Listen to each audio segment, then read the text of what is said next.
इस पीपीटी के अंदर हम देखेंगे कंज्यूमर बिहेवियर के कौन कौन से मॉडल्स होते हैं। कंज्यूमर बिहेवियर क्या है? कंज्यूमर का बिहेवियर है जो वो डिस्प्ले करता है किसी प्रोडक्ट की सर्च में, परचेज करने में, उसकी इवैल्यूएशन में और उसको डिस्पोज करने में। यानी कि इन सारी प्रोसेसेस में कंज्यूमर किस तरीके से बिहेव करता है वो कंज्यूमर बिहेवियर कहलाता है। और यहाँ पर उस प्रोडक्ट की बात हो रही है जिसके बारे में कंज्यूमर एक्सपेक्ट कर रहा है कि वो उसकी पर्टिकुलर नीड को सेटिस्फाई कर देगा। ठीक है, कंज्यूमर बिहेवियर फोकस करता है उन डिसीजंस पर कि वो किस तरीके से अपने रिसोर्सेज को डिफरेंट प्रोडक्ट के कंजम्पशन में स्पेंड करें। The term customer refers to the purchaser. जो कस्टमर है वो परचेजर होगा, यानी कि जो प्रोडक्ट खरीदने का डिसीजन ले रहा है और प्रोडक्ट खरीद रहा है या फिर सर्विसेज को अवेल कर रहा है और उनका पेमेंट कर रहा है। वहीं पर कंज्यूमर क्या है? जो एंड यूजर है हमारे प्रोडक्ट का। कंज्यूमर बिहेवियर से रिलेटेड अलग अलग रिसर्चर्स ने अलग अलग मॉडल्स दिए हैं। मॉडल्स यानी कि कंज्यूमर के बिहेव करने का पैटर्न उन रिसर्चर्स के हिसाब से अलग अलग है। क्या क्या फैक्टर्स कंज्यूमर की परचेजिंग को अफेक्ट करते हैं वो फैक्टर्स भी रिसर्चर्स के हिसाब से अलग अलग हैं। तो उन्हीं रिसर्चर्स की रिसर्च के बेसिस पे हमने कंज्यूमर बिहेवियर के मॉडल्स को दो कैटेगरीज में डिवाइड किया हुआ है, traditional models and contemporary models. Traditional models में हमारे क्या क्या आएंगे? Economic model, psychoanalytic model and sociological model. Contemporary models के अंदर आएंगे Howard Sheth model, Nicosia model, Engel Blackwell and Miniard model. PPT के अंदर हम ट्रेडिशनल मॉडल्स को देखेंगे जो कि हैं हमारे economic model, psycho analytical model and sociological model. तो फर्स्ट इज इकोनॉमिक मॉडल। ये economic model of consumer behaviour Alfred Marshall ने दिया था, जो कि theory of marginal utility and micro economic theory पे बेस्ड है। मार्जिनल यूटिलिटी आप लोग जानते ही हैं कि हर एक सक्सेसिव कंजम्पशन के बाद किसी भी प्रोडक्ट की मार्जिनल यूटिलिटी कम होने लगती है। ठीक है, इसका परचेज यानी कि इकोनॉमिक मॉडल का जो फोकस है वो एक्ट ऑफ परचेज पे है, यानी कि कंज्यूमर किस तरीके से परचेज कर रहा है। एक एवरेज कंज्यूमर हमारा ये एक्सप्लेन करता है कि कंज्यूमर क्या खरीद रहा है और कितनी क्वांटिटी में खरीद रहा है। ठीक है, इसका बेसिक अजम्पशन क्या है कि कोई भी कंज्यूमर है, कोई भी पर्सन है, अपने अवेलेबल रिसोर्सेज को डिफरेंट कमोडिटीज में, डिफरेंट प्रोडक्ट्स में इस तरीके से एलोकेट करेगा कि उसको मैक्सिमम यूटिलिटी मिले, यानी कि उसका सेटिस्फैक्शन मैक्सिमम हो। इस तरीके से वो अपने अवेलेबल रिसोर्सेज को, यानी कि जितना भी एक्सपेंडिचर उसको करना है उसको इस तरीके से एलोकेट करेगा कि उसका जो सेटिस्फैक्शन है वो मैक्सिमाइज्ड हो। इकोनॉमिक मॉडल के बेसिस क्या है? Price effect, substitution effect and income effect. Price effect का मतलब क्या है? किसी भी प्रोडक्ट का प्राइस बढ़ता या घटता है, डेफिनेटली उसका इफेक्ट पड़ता है उसकी डिमांड पे। अगर प्राइस बढ़ेगा तो डेफिनेटली कस्टमर जो है वो डिमांड को कम कर देगा and vice versa. Substitution effect क्या है? किसी भी प्रोडक्ट के सब्स्टिट्यूट प्रोडक्ट का क्या प्राइस है, वो बढ़ रहा है या घट रहा है, उसका इफेक्ट उस प्रोडक्ट की डिमांड पे पड़ता है। अगर आपके सब्स्टिट्यूट का प्राइस बढ़ गया तो डेफिनेटली क्या होगा, आपकी जो डिमांड है वो भी बढ़ जाएगी। ठीक है, तो सब्स्टिट्यूट प्रोडक्ट का प्राइस और हमारी डिमांड वो क्या है, आपस में डायरेक्टली लिंक्ड है, यानी कि डायरेक्ट प्रपोर्शन में है। अगर उनका प्राइस बढ़ा, हमारी डिमांड बढ़ी, क्योंकि जो उनके कस्टमर्स हैं डेफिनेटली वो हमारे प्रोडक्ट की तरफ शिफ्ट हो जाएंगे, इसलिए हमारी डिमांड बढ़ जाएगी। Third is income effect. Income effect का मतलब क्या है? कंज्यूमर की इनकम, अगर इनकम बढ़ रही है तो ऑब्वियसली वो डिमांड बढ़ा देगा। ठीक है, इनकम इफेक्ट में क्या है? इनकम के बढ़ने के साथ साथ तो डेफिनेटली अगर जो लग्जूरियस प्रोडक्ट है उनकी डिमांड चाहे प्राइस ज़्यादा भी हो तब भी उनकी डिमांड बढ़ जाती है। ठीक है, तो ये बेसिस हैं जिन पे हमारा economic model of consumer behaviour dependent है। इकोनॉमिक मॉडल के ये कुछ बेसिक अजम्पशंस हैं। इंडिविजुअल नीड्स आर अनलिमिटेड, यानी कि इंडिविजुअल कंज्यूमर की नीड्स अनलिमिटेड होती हैं। जबकि उसके पास जो रिसोर्सेज हैं वो लिमिटेड होते हैं। Individual needs can not be fully satisfied, कभी भी कंज्यूमर फुली सेटिस्फाइड नहीं हो पाता है। Individual is completely aware of his needs, यानी कि जो उसकी नीड्स हैं, जो ज़रूरतें हैं, कोई भी इंडिविजुअल उनके बारे में पूरी तरीके से अवेयर होता है। इंडिविजुअल एक रैशनल बायर है, रैशनल यानी कि जो सब सारे ऑल्टरनेटिव को इवेलुएट करने के बाद अपना परचेज डिसीजन लेता है। Individual has a perfect information about the utility of products available in the market, जितने भी प्रोडक्ट्स अवेलेबल हैं मार्केट के अंदर, उन प्रोडक्ट की यूटिलिटी किसी भी कंज्यूमर के लिए क्या होगी वो हर कंज्यूमर जानता है, हर एक इंडिविजुअल जानता है। The utility of a product or service gets reduced with each subsequent purchase। ठीक है, आप लगातार एक प्रोडक्ट खरीदेंगे तो हर एक परचेज के बाद उसकी यूटिलिटी आपके लिए कम हो जाएगी। Price of goods are the sole sacrifice, यानी कि किसी भी प्रोडक्ट को लेने के पीछे one and only sacrifice individual का क्या होता है, उसका price. Market is a collection of homogeneous individuals, यानी कि जो इंडिविजुअल हम मान रहे हैं वो होमोजीनियस है। किसी भी पर्टिकुलर प्रोडक्ट का जो मार्केट है उसमें जो उस पर्टिकुलर प्रोडक्ट के कस्टमर्स हैं वो होमोजीनियस होंगे, यानी कि उनका जो नेचर होगा, उनका जो बिहेवियर होगा वो ऑलमोस्ट सिमिलर होगा।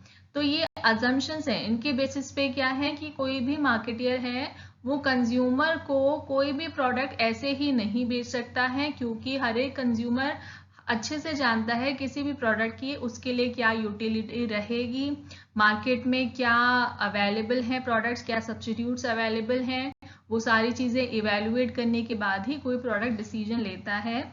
इसलिए किसी भी कंज्यूमर के बिहेवियर को जानना बहुत ज़रूरी है मार्केटियर्स के लिए। शॉपिंग मॉडल के अंदर हम सिर्फ ये देख रहे हैं कि जो अवेलेबल रिसोर्सेज हैं उसमें से किस तरीके से उनको वो एलोकेट करेगा डिफरेंट नीड्स में, जिससे कि कंज्यूमर को मैक्सिमम सेटिस्फैक्शन मिले। लेकिन यहाँ पर इग्नोर करी जाती हैं कुछ चीज़ें जो भी इफेक्ट डालती हैं कंज्यूमर की परचेजिंग डिसीजन पे, लाइक उसका perception, attitude, motivation, personality, learning process, social class, culture, ये सारी चीज़ें भी कहीं ना कहीं इफेक्ट डालती हैं कंज्यूमर किस तरीके से परचेजिंग कर रहा है, क्या प्रोडक्ट्स खरीद रहा है, ठीक है, किस तरीके से उनको यूज कर रहा है, किस तरीके से डिस्पोज कर रहा है। तो सिंपली हम ये देखें कि उसका मैक्सिमम यूटिलाइजेशन होगा, इस तरीके से एलोकेशन होगा उसके एक्सपेंडिचर का, तो वो कहना गलत होगा। तो यही इस मॉडल का क्रिटिसिज्म है कि इन्होंने ये सारे फैक्टर्स को इग्नोर किया है जिनका बहुत ही स्ट्रॉन्ग इफेक्ट पड़ता है कंज्यूमर के बाइंग बिहेवियर पे। सेकंड मॉडल हमारा है psycho analytical model of consumer behaviour. ये साइकोलॉजिस्ट सिगमंड फ्रूड ने दिया था।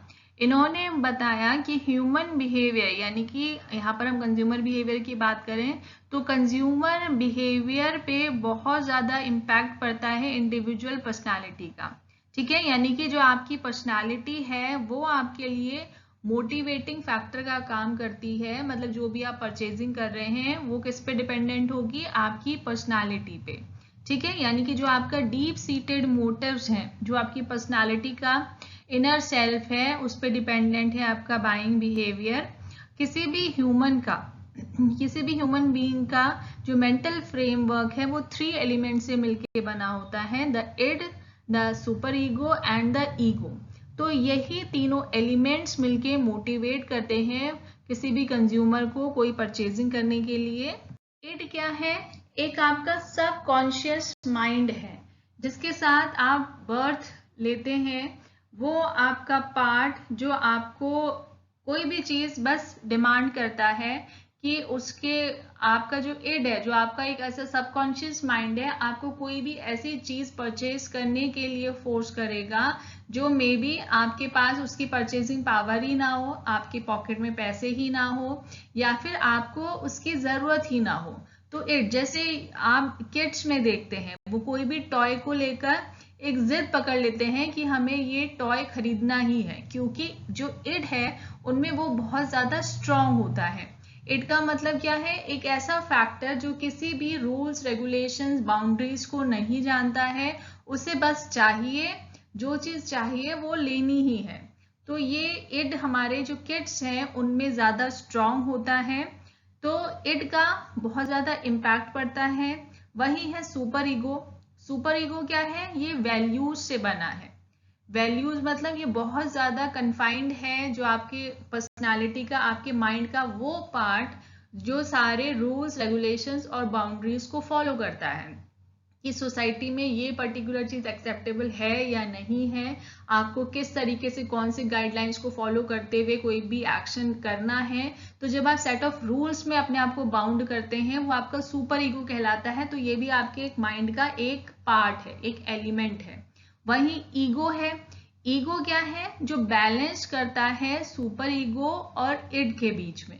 ठीक है, सुपर ईगो क्या है? वो ज्यादा ही बाउंड्रीज में रहने वाला फैक्टर है, जो आपको ज़्यादा बाउंड्रीज में कर देगा। लेकिन क्या है, कभी कभार आप ज़्यादा बाउंड्रीज में अगर रहेंगे या ज़्यादा गाइडलाइंस को, आइडियल बिहेवियर को शो करेंगे, तो कहीं ना कहीं आपकी जो परचेजिंग की या कोई भी एक्शन की कोई भी आपकी इंस्टिंक्ट है वो दब जाएगी।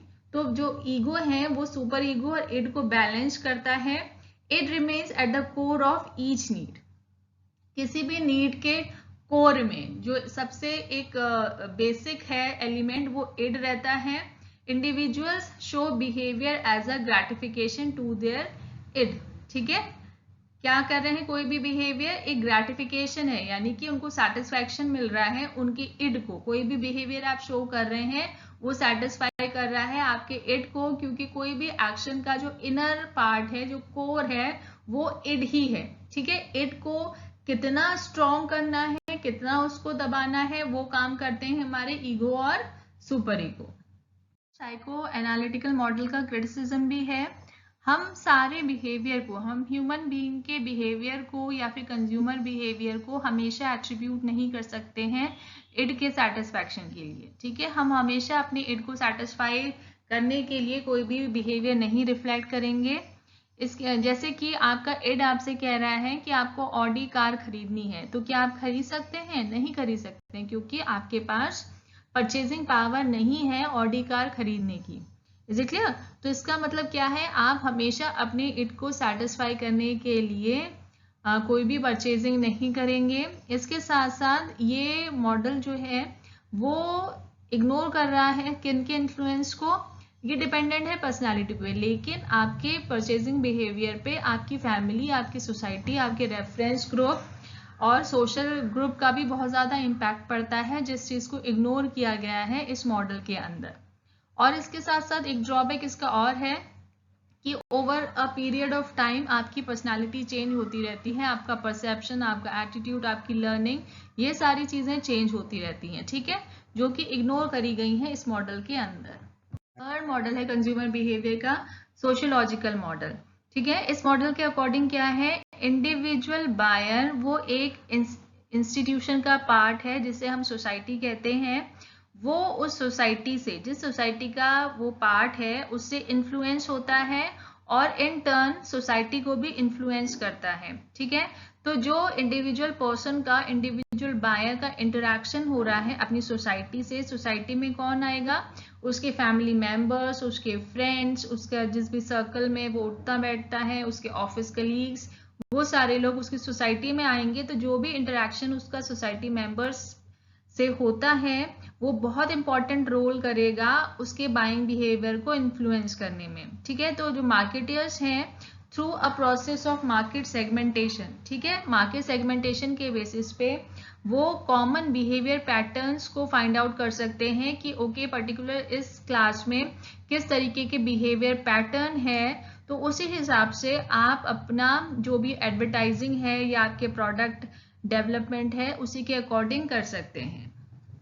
एक पैटर्न दिया गया है सोशियोलॉजिकल मॉडल में, किस तरीके से इम्पैक्ट पड़ता है उसकी सोसाइटी का, उसकी फैमिली से लिंक्ड है, वो स्कूल जाता है या फिर ऑफिस जाता है तो स्कूल मेट्स या पीयर्स से लिंक्ड है, आपकी कम्युनिटी, आपका कल्चर, आपके रीजनल या म्यूनिसिपल स्ट्रैटेजीज किस तरीके की हैं, सोशल पॉलिसीज किस तरीके की हैं, नेशनल लेजिस्लेशन किस तरीके का है। तो ये सारे मिलके उस इंडिविजुअल बायर के लिए एक सोसाइटी फ्रेम करते हैं जिसका इम्पैक्ट उस इंडिविजुअल के बाइंग बिहेवियर पे पड़ेगा। तो एक पर्टिकुलर कल्चर, एक पर्टिकुलर क्लास में किस तरीके से के बाइंग बिहेवियर होंगे, वो पैटर्न्स हमारे मार्केटियर रिसर्च करते हैं, और जिस भी पर्टिकुलर क्लास को एक इंडिविजुअल रिलेट करता है तो डेफिनेटली उसका बिहेवियर भी उसी पर्टिकुलर क्लास की बिहेवियर पैटर्न की तरह ही होगा, जिसके अकॉर्डिंग वो अपनी मार्केटिंग स्ट्रैटेजीज को डेवलप कर सकते हैं। में सबसे ज़्यादा इन्फ्लुएंस फैमिली का, फ्रेंड्स का या क्लोज एसोसिएट्स का पड़ता है आपके बाइंग बिहेवियर पे। आपकी फैमिली में लोग किस तरीके का मोबाइल खरीदने के लिए आपको गाइड कर रहे हैं, या आपके जो क्लोज फ्रेंड्स हैं उनके पास किस तरीके का मोबाइल है, या आपके ऑफिस कलीग्स जो क्लोज लिंक्ड हैं आपके साथ उनके पास किस तरीके का मोबाइल है, तो डेफिनेटली आप भी उसी तरीके का मोबाइल खरीदने की सोचेंगे। जो ओपिनियन लीडर्स हैं, यानी कि जो आपको गाइड करते हैं आपकी परचेजिंग में, ठीक है, वो आपकी लाइफस्टाइल और आपके इंडिविजुअल बाइंग बिहेवियर को बहुत ज़्यादा इम्पैक्ट डालते हैं।